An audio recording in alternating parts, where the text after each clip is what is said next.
পারভেজ হোসেন ইমনের দুর্দান্ত ব্যাটিংয়ে ভর করে পাকিস্তানের বিপক্ষে ২৭ বল হাতে রেখে ৭ উইকেটের বিশাল জয় পেয়েছে বাংলাদেশ ক্রিকেট দল। ঢাকার মিরপুর শেরেবাংলা জাতীয় ক্রিকেট স্টেডিয়ামে চলমান বাংলাদেশ পাকিস্তান ৩ ম্যাচের টি-২০ সিরিজে প্রথম টি-২০তে জিতে সিরিজে ১-০ ব্যবধানে এগিয়ে গেছে বাংলাদেশ। পাকিস্তানের বিপক্ষে শুরুতে অসাধারণ বোলিং করে কেবল পাকিস্তানকে ১১০ রানে অল আউট করে দিয়েছে টাইগাররা।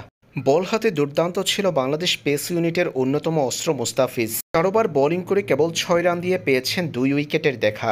তাসকিনও করেছেন অসাধারণ বোলিং।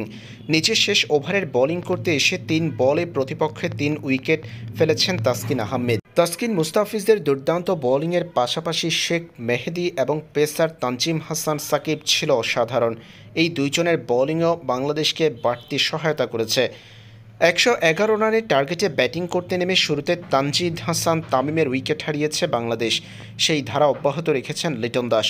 লিটন ও তামিমের বিদায়ের পর বাংলাদেশকে বিপাকে পড়তে হয়েছে সে সময়। এরপর দলের হাল ধরেছেন তৌহিদ হৃদয় ও পারভেজ হোসেন ইমন।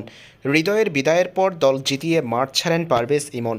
মাত্র ৩৩ বলে ৫০ পূর্ণ করা পারভেজ ইমন শেষ পর্যন্ত ৫৬ রানের ইনিংস খেলেছেন, ৫টা ছক্কা ৩টা চারে। তার অসাধারণ ব্যাটিংয়ে ভর করে বাংলাদেশ পেয়েছে দুর্দান্ত জয়।